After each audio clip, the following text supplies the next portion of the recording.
Yo estaba cerca de María Ana tanto como ella me lo permitía.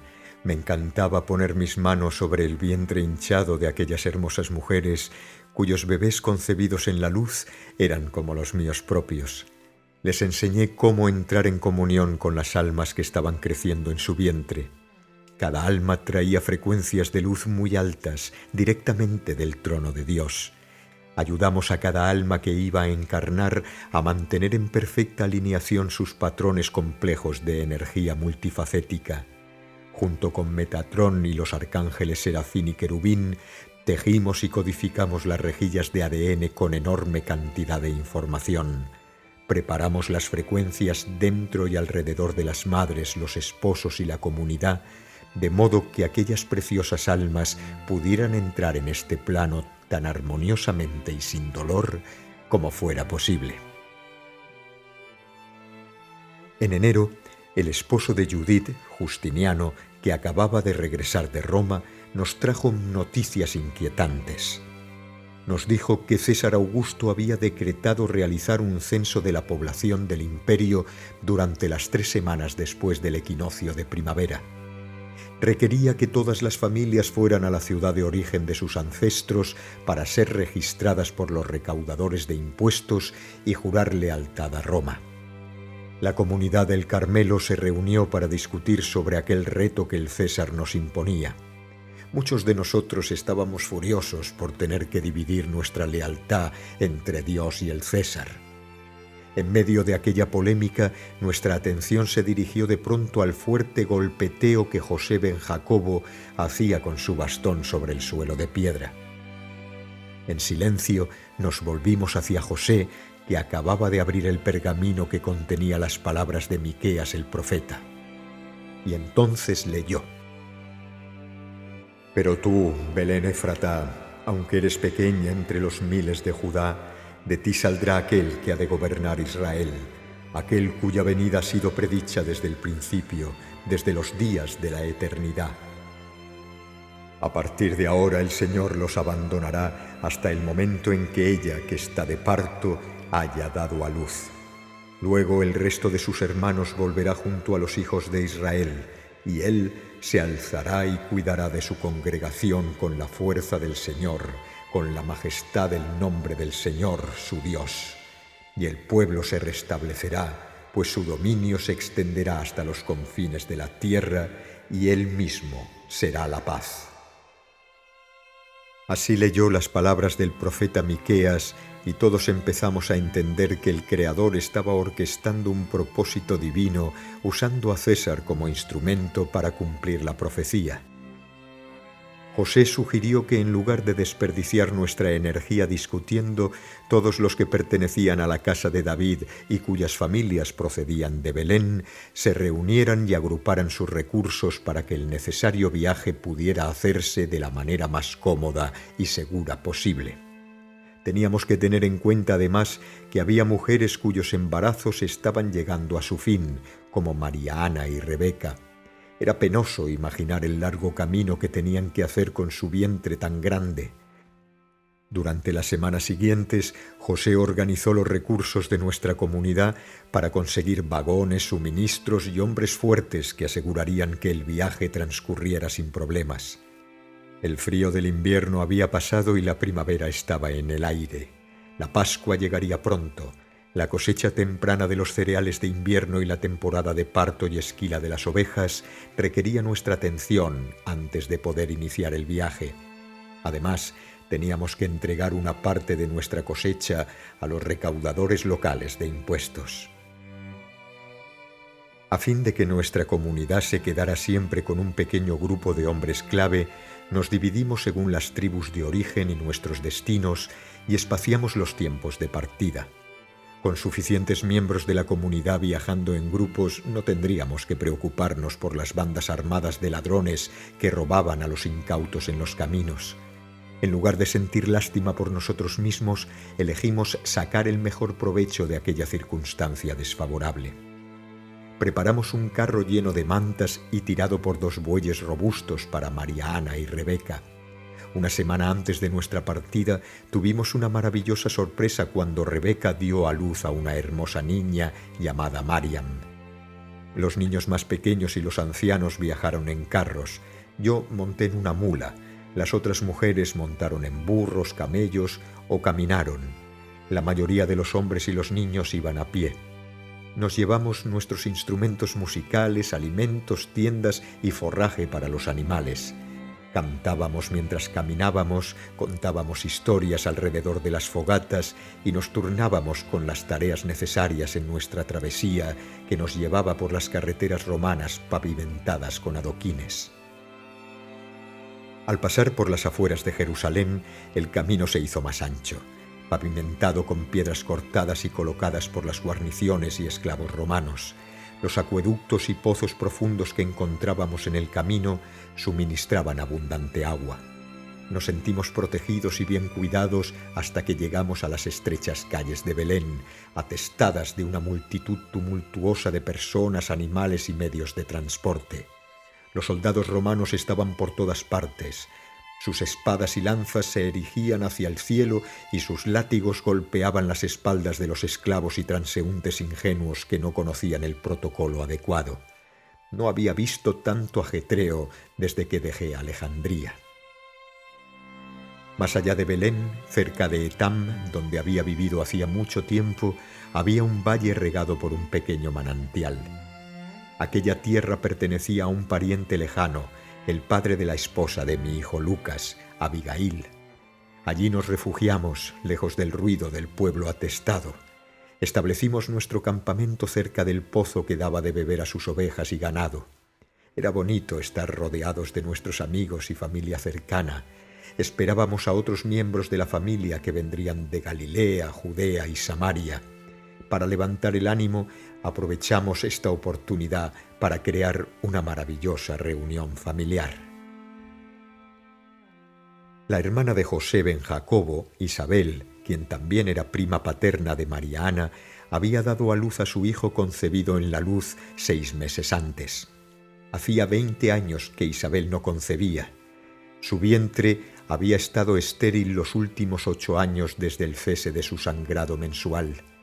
Así que teníamos muchas ganas de dar la bienvenida a aquel milagro de niño. Según la indicación que su esposo Zacarías había recibido del arcángel Gabriel, su hijo se llamó Juan. Tenían también una hija mayor llamada Azira, que se había casado hacía poco y que esperaba su primer hijo. Zacarías ofreció quedarse en el templo de Jerusalén, donde realizaba sus deberes sacerdotales, para que María Ana y yo pudiéramos quedarnos con Isabel en su pequeña residencia a las afueras de Belén. Rebeca permaneció en el campamento con Simeón y su bebé mientras transcurría su tiempo de purificación, el tiempo de sangrado después del parto, según era llamado por el patriarcado.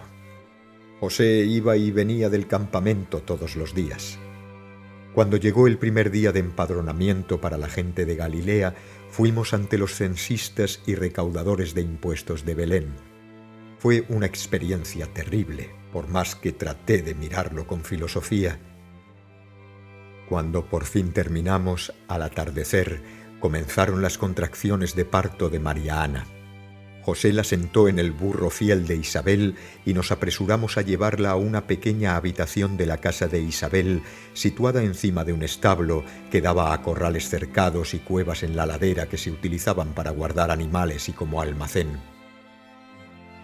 A esta habitación se accedía a través de un pasillo que daba a un patio interior, compartido por 3 viviendas conectadas que pertenecían al hermano de Zacarías, Cenós. José subió en brazos a María Ana por las escaleras estrechas y empedradas y la acostó sobre el camastro especial que habíamos preparado para el parto. José ya había enviado un mensajero para traer a Lucas, quien actuaría como médico de cabecera en caso de que hubiera alguna complicación. Subiendo por las escaleras, detrás de José y María Ana iba Isabel, que llevaba a Juan sobre su cadera y un montón de sábanas de algodón egipcio en el otro brazo. Yo llevaba vasijas de agua. El pequeño cuerpo de María Ana temblaba y jadeaba. Sus contracciones se aceleraron y se hicieron cada vez más intensas al acercarse la medianoche. Le recordábamos continuamente que respirara mientras empujaba y que se relajara en los dolores de parto. En los momentos en los que no mascaba una raíz para disminuir el dolor, repetía mantras a su amado hijo para calmarlo a él y a sí misma. Con sus ojos vueltos hacia el Santo de los Santos en el centro de su cerebro, rezó y entró en un estado muy profundo de trance. Yo revisé la posición de Yeshua y vi que bajaba favorablemente por el canal del parto. Las contracciones se intensificaron gradualmente a partir de la medianoche. María Ana llevó el proceso con gran entereza para ser una doncella tan joven de solo 16 años. La animé a que expresara con sonidos los sentimientos que la envolvían. Finalmente, la vagina de María Ana comenzó a dilatarse dejando asomar la cabeza de Yeshua. Había sido muy buena decisión preparar su cuerpo para el proceso de parto durante el mes anterior. Debido a que no había experimentado la penetración de un hombre, la habíamos asistido mediante la aplicación de pomadas y masajes, expandiendo los delicados tejidos a través de los cuales Yeshua estaba pasando ahora. Desde lo más profundo de mi ser surgió una progresión de sonidos. Entoné la canción familiar del destino más alto que las sacerdotisas de Hathor cantaban a las almas recién nacidas. Muy alto encima de nosotros, claramente visible como una estrella fija en los cielos, estaba la Merkaba Beth Elohim. Huestes de ángeles, dominaciones y elementales vinieron y permanecieron junto a nosotros. Era como si toda la vida estuviera conteniendo la respiración, a la vez que el silencio más profundo penetraba en el corazón mismo del cielo y la tierra. Y en aquel momento asomó su cabeza cubierta de rizos color castaño rojizo y pronto el resto de su pequeño cuerpo estuvo en mis manos. Gloria a Dios en las alturas, paz y buena voluntad para la humanidad. Aquellos fueron los estribillos que escuchamos de las huestes angélicas. Nuestra habitación brillaba con una luz dorada celestial. He aquí a mi Hijo, en quien yo he venido a reunir mi rebaño. En él me complazco. Fueron las palabras grabadas en nuestro corazón por el Dios Altísimo. Así es como recibimos al Hijo del Hombre, y tal como Él me había prometido y mostrado hacía más de un año, Yeshua había llegado a mis pequeñas manos. De hecho, era bendita entre las mujeres, así como lo era su preciosa madre. Yeshua nació bajo el signo de Aries. Su nacimiento se produjo alrededor de 1 hora después de la medianoche en el 21º día de Nisán, según el calendario judío, que corresponde a principios de abril del año 4 a.C., de acuerdo con tu calendario gregoriano. José había permanecido con nosotros durante todo el parto.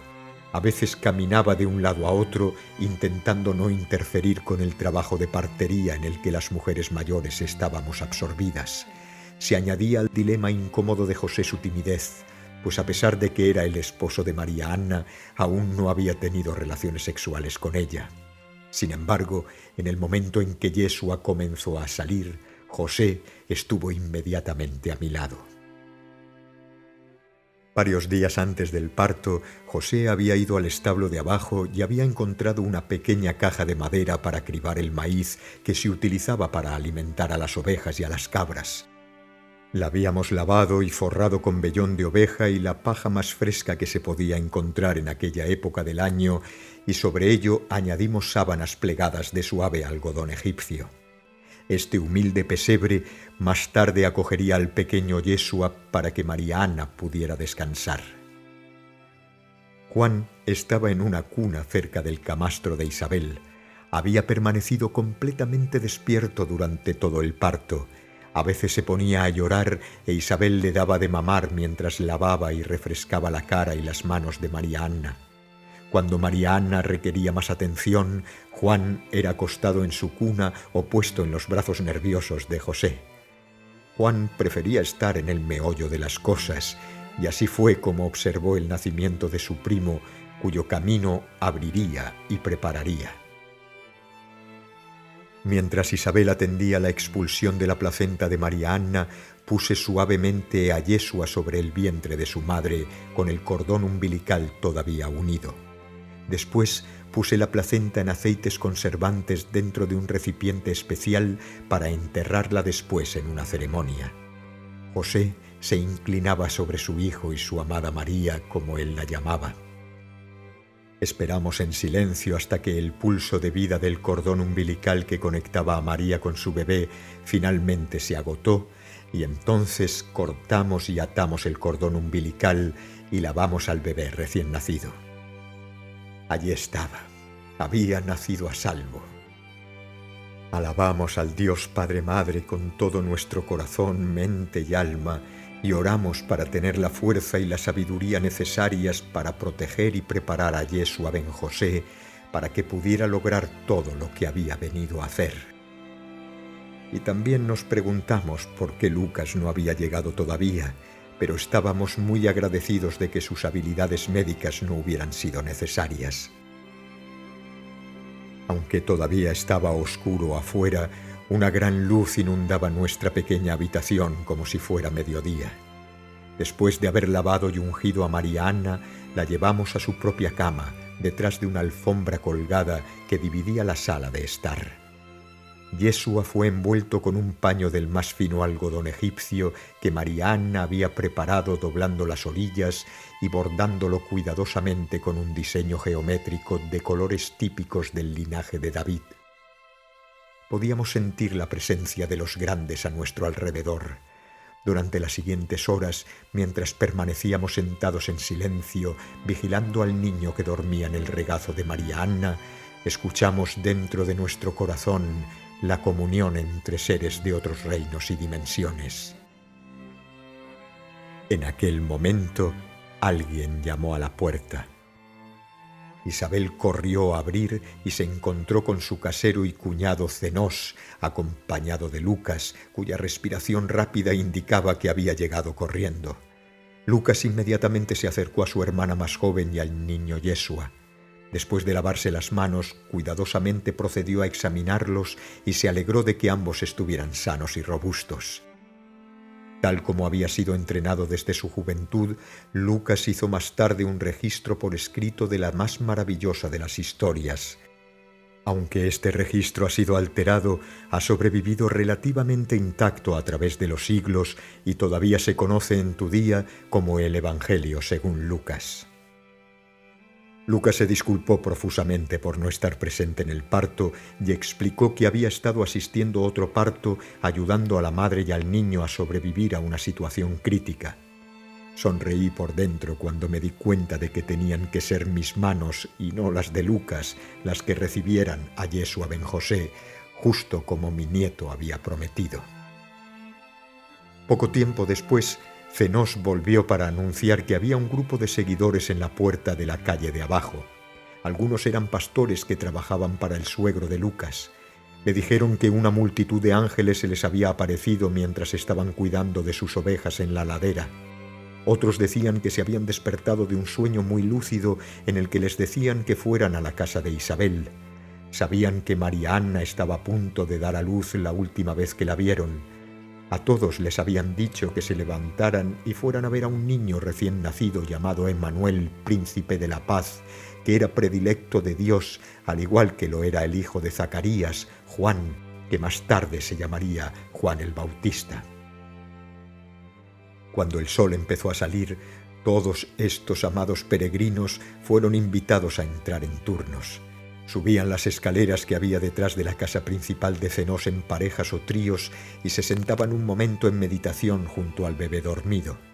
De vez en cuando, Yeshua abría sus grandes ojos almendrados de color gris azulado y miraba a los miembros de la familia y amigos que fueron los primeros en darle la bienvenida. De mis hijos estaban allí Natán, Lucas y Rebeca, que vinieron con sus parejas. Rebeca trajo a su pequeña bebé, Mariam. Mis otros hijos y los de Joaquín estaban muy lejos. José de Arimatea, junto con su esposa María de Magdala y su hermana Marta, fueron registrados en el censo de Betania. En una sincronía fascinante, María Magdalena había nacido ese mismo día en Betania, el mismo número de horas después de la puesta del sol que Yeshua, antes del amanecer. Entre los trabajadores del suegro de Lucas había un niño de 12 años llamado Natanael ben Tolmi.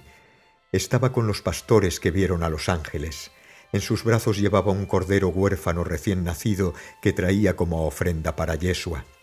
Cuando vio a Yeshua, cayó de rodillas, diciendo que en una visión que había tenido hacía varios meses había visto a aquel mismo niño y un ángel le había dicho que era el Mesías prometido. Sus lágrimas caían en la suave lana de su ofrenda en medio de sus balidos. Cuando levantó la vista, María Ana lo invitó a acercarse.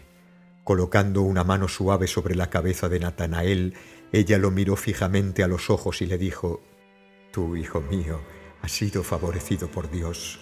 El que ahora está con nosotros te ha llamado para que dejes el mundo y seas su amigo y discípulo para siempre». Entonces le pidió a José que cogiera el cordero y ella puso al niño Yeshua en los brazos bronceados de Natanael. Me doy cuenta, mi querido amigo, de que mi historia se está volviendo cada vez más compleja.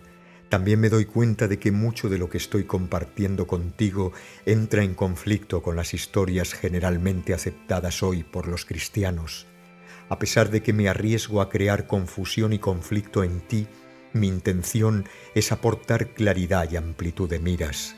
Hay muchas cosas que transmitir y te lo entrego parte por parte, tema por tema, flujo de energía por flujo de energía.